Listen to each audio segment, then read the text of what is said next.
yan, gandang oras mga kabayani at yun nga, wala pa tayong ahit-ahit at yun mga kabayani.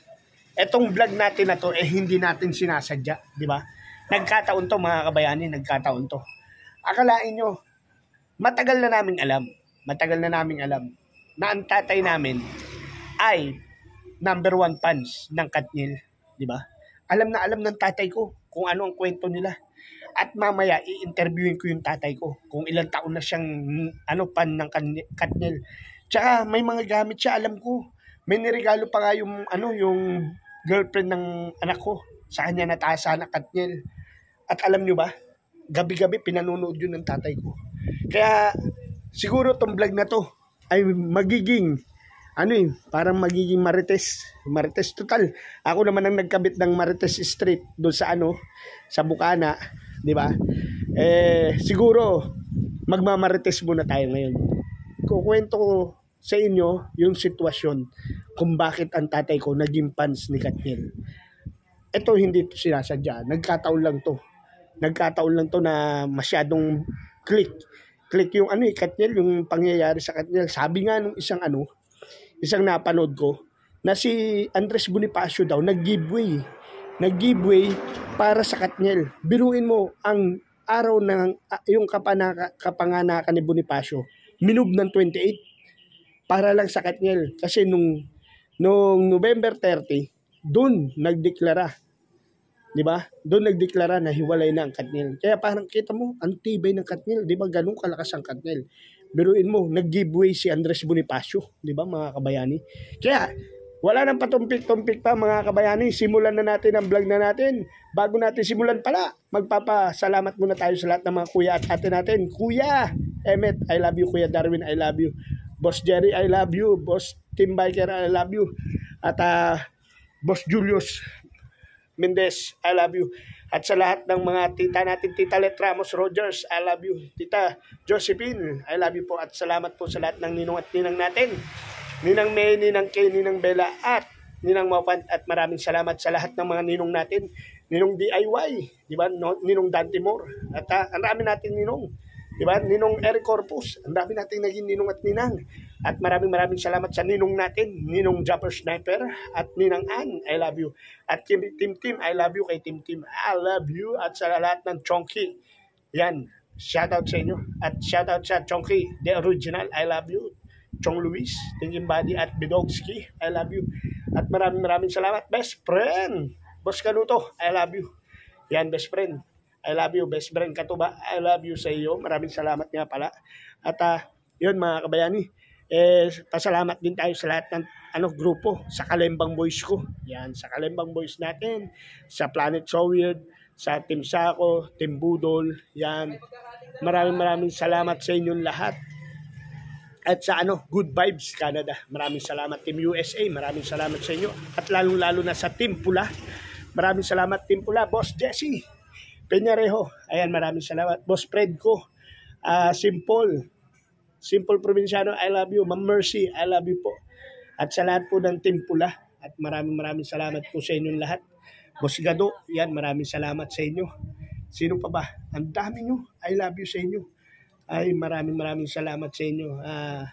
Sa lahat ng nagmamahal kay Daddy Nick, sobrang salamat sa inyo. Lahat ng OFW dyan, I love you sa inyo. I love you sa inyo lahat. Sobrang salamat talaga sa inyo.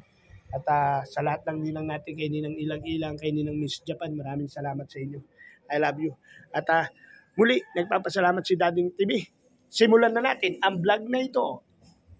I love you all. Ang video nila ni Daniel Padilla na gumagawa ng kababalaghan. Matapos kumpirmahin ni Daniel at Catherine sa kanilang Instagram ang kanilang hiwalayan, netizens gusto malaman bakit nagawang sirain ni Andrea ang matagal na relasyon ng Katniel. Halos nalungkot at nawala ng pag-asa ang lahat ng kinumpirma na ng Katniel ang tuluyan nilang paghihiwalay para sa kanilang fans. Subalit si Andrea ang sinisisi ng lahat bukod kay Daniel. Andrea inulan ng pambabatikos galing sa mga galit na mga fans ng dalawa. Yan mga kabayani, interviewin natin ang tatay ko. Ito nga sinasabi ko sa inyo mga kabayani. Wala tong script to, wala to. Nagkataon lang to mga kabayani, nagkataon lang. Ito pa, tanong ko lang sa iyo pa. Katniel ka ba talaga? Oo naman. Ilan taong ka ng Katniel? Mga 50. Ha? 50 years. 50 years. Ang babata pa nung dalawa mong hinahangaan, 50 years. Mga nasa 5 years ka lang ganon. Wala pa naman. Ilang years na tayo tinarito? May 6 years na siya. Ayun, may 6 years na siyang Katniel, mga kabayani, di ba? Simula na nagkasakit siya, Oo. hindi na siya nag-iinom. Nanonood na lang siya ng Katniel. Ngayon, kung talagang tunay kang Katniel, sige nga, bigyan mo ako ng isang pelikula nila na tumatak sa isipan mo. Yung yung ano niya, pelikula. Oo, pelikula nilang dalawa. Sa Mamaya na yan. Italy. Sa, ano sa Italy? Ano? Ano sa Italy? Ang pangamagat yun ha. Oh, Barcelona. Yun ang tumatak sa'yo, Barcelona. Ano ang tawag ni Kathleen kay Daniel? Mahal. Ha? Mahal. Yan ang tawagan nila? Oh, minsan bal. Ba't bal? Baliw. Baliw, ba't baliw? Yan ang Tawagan nila? tawag ni Daniel kay Catherine. Bal. Bahal. Age naman si ano. Galing mo. Ay, kung talagang Mm. fanatic ka nila, ano ang birthday ni Catherine? Yun ang hindi ko nahitanong. Hindi mo na itanong. Nalimutan ko. Si Daniel. Hindi ko natanda. Si Daniel. Pareho yan. Hindi mo alam? Kasi umahanga lang naman ako. Hindi naman ako umaano ng yung buhay nila. Hindi nga ako pinapadala nila ng... Ba't madadalang ka? Siyempre, fanatic ka eh. Tapos, ako lang ang gagasto sa kanila. Hindi dapat kami rin. Pero bakit halos gabi-gabi nun, yun ang pinanonood mo sila? Kasi may ano siya, pelikula. Ano ba nagustuhan mo doon sa dalawa? Ano, yung nakakapulot ng magandang aral. Kasi, ang pagmamahalan nila tunay eh. Nung umpisa, talagang matindi ang pagmamahalan nila. Talagang walang kapantay. Hanggang sa lumaon, matagal na.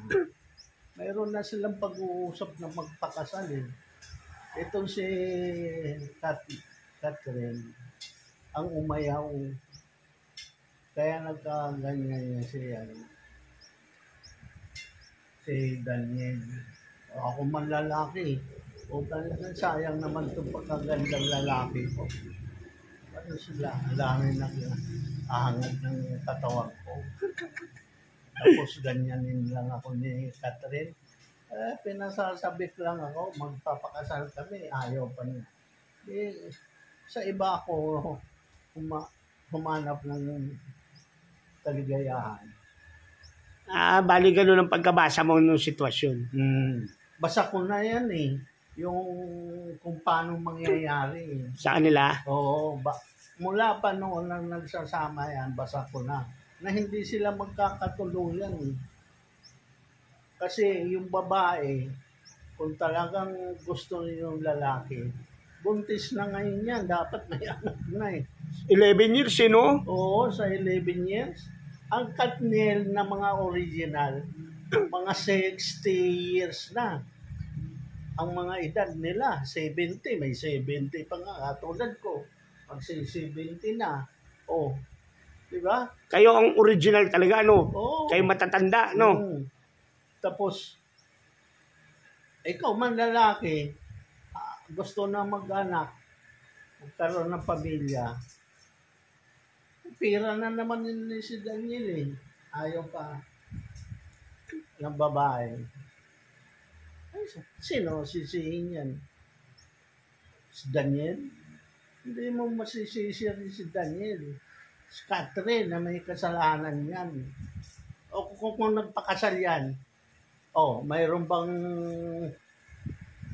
balita na ganyan sila ni Andrea? Hindi. Wala yun. Wala na yung mga babae ni Daniel. Oh, Mga ilang years na ba nung nagsabi si Daniel na magpakasal sila? ang tagal na. Sa edad nung 26 siguro. 26. Kasi 27 na to si 28. Ganun. Basta kung sa talagang stable na sila na talagang dapat na mag-asawa at magkaroon na sila ng pamilya. Kung himay-himayin mo, hindi lang si Daniel ang may kasalanan. Itong babae, dapat ako ma-interview ng Ito na nga ilalabas natin to, ini-interview na nga kita. Sige, ano ang assessment mo, ano ang pananaw mo, bakit talaga sila nagkahiwalay? Kaya nagkahiwalay. Ang lalaki kasi gusto nang magpamilya si DJ. Yun ang katotohanan dyan, kaya nagkahiwalay nila. Sa tagal na nila magkasama, tapos mayroon na silang proposal na pamilya na nga. Umayaw si Daniel, si Catherine. 150.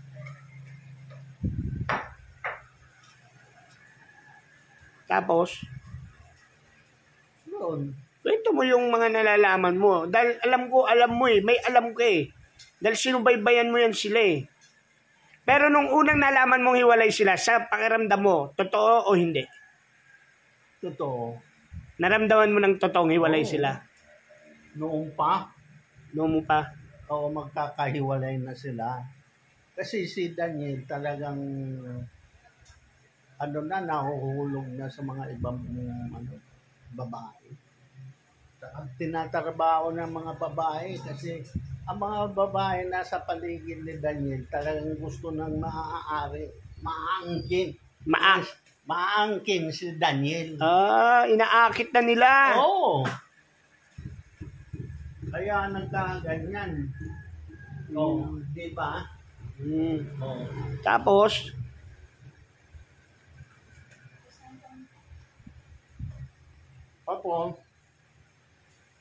tulad ni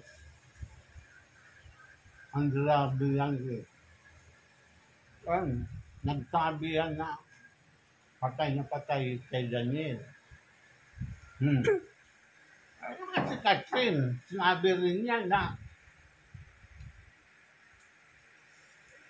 huwag makatrabaho yung mga babae ni Daniel.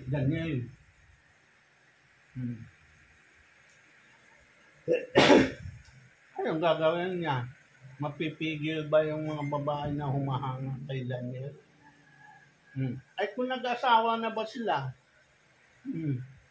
Nagpakasal na siya. Anong pang-agawin nila?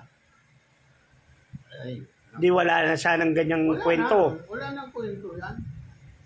Nalulungkot ka sa nangyari dyan, sa dalawa na yan. Nalulungkot ako dahil sa magandang influensya Nila. sa mga kabataan. Inspiration. Pero 6 years ka na nilang tagahanga talaga. 6 Hmm. years na, no? Tibay mo rin. Talagang, ano yung una mong napanood nila? Ba't ka na-hook sa kanila? Kung pelikula ng Daniel sa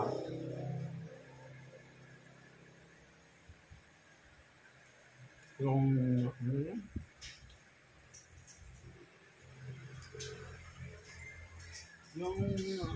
70 years old na kasi itong tatay ko, kaya medyo makakalimutin na napanood mo naman yung yung pelikula nila rito sa atin, yung ginanap dito sa atin sa Pila, Laguna, yung shooting.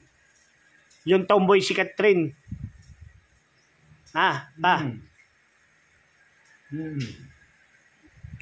Yung, yung, Maglilitsyon sila. oo, yung ginanap dyan sa may simbahan. Mm.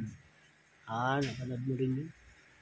Jan Estrada ang tatay niya. Oo, si Jan Estrada. Galing. Sino yung isang babae ron? Yung... Si Aisa, no? Sino? Si Aisa. Sino yun? Berano. Ano? Si Berano. Si Berano.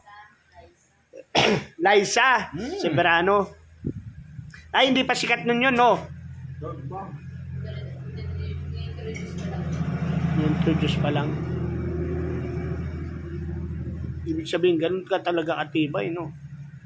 Pero, eto masasabi ko pa, hindi ka naman na nasaktan masyado sa pangyayari. Kasi katulad nung iba, na naiyak talaga. Ikaw kahit pa paano, Lumuha rin ng... lumuha ka rin. Iiyak na yan. Iiyak na yan. Iiyak na yan. Iyak na. Ayan na, Tina, paiyak na. Ang abot ng tubig. Pero mabigat talaga yung nangyari na yan. Biro mo, 11 years, no pa? Hirap niyan. Buong pelikulang buong pelikulang Pilipino, binigla ni Daniel at ni Catherine.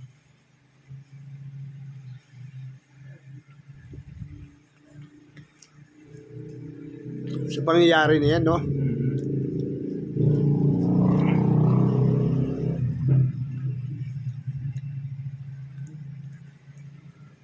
Eto, ano na lang masasabi mo ngayon sa mga sa mga artista, sa mga kabataan? Ba mayroon ka masasabi bilang isang tatay lolo sa edad mong 70 years old? Na, Para hindi umabot sa ganyan yung mga magkakarelasyon. pag nagrelasyon ngayon ang mga artista kabataan ngayon, sabi silang totoo. Pag mahal mo, masalan mo. Sa tagal na no? Sabi lang ng totoo para magsama ng maluwag at matiwasay, no? Tulad yan, Dumbil. Sino naman yun? Si Danny at si Donna. Si Ben, Loni. Si Donnie. Ayan naman ngayon, binabantayan mo rin yan. Hindi masyado. Ay, hindi masyado. Anya na daw mag-idol. Ayaw niya la. Na ano na siya na-hurt siya kasi. Ang idol ko ngayon, Batang Quiapo. Batang kaya po. Yan mga kabayani, bali yan, ang tatay ko, yun o, ang tatay ko. Yan, number 1 fanatic yan ng Katniel talaga, sa totoo lang mga kabayani, ang tatay ko na yan. Talagang, pag lumabas ng kwarto niya yan, ikukwento kung ano napanood niya sa Katniel, ano bago sa Katniel. Kaya, ito yung nagkataon lang to. Kaya mga kabayani, maraming salamat. Magpaalam ka na sa kanila pa. Salamat sa panunod, pagkikinig nyo sa vlog ng anak ko. Ayun, magpaalam ka na rin sa Katniel mo. Paalam doon sa mahanga kay Catherine na talagang ganyan ang buhay. Hindi, walang forever. Oo, walang kumbaga walang forever sa mundo no. Kaya magbabay ka na. Bye. So yun mga kabayani, na-interview na natin yung tatay ko, di ba? Sabi ko nga sa inyo mga kabayani, di ba? Talagang ang tatay ko fanatic ng Katniel. At nagkataon lang mga kabayani, di ba? Nagkataon lang na nangyari to. Nangyari to sa show business talaga. Ang daming na-shock sa pangyayari. Lalo na ang tatay ko. Pero ang tatay ko, ramdam niya na, alam niya na, basa niya na yung sitwasyon. Dahil nga ang tatay ko, bantay na bantay ang Katniel na yan. Kaya maraming salamat po sa lahat ng nanood ng vlog kong ito. At hanggang sa muli po, abangan nyo pa po ang mga Cheesebox natin ha. Kung meron pa. Ay, nako. Maraming salamat po. I love you all, mga kasowyod. I love you. Bye-bye po.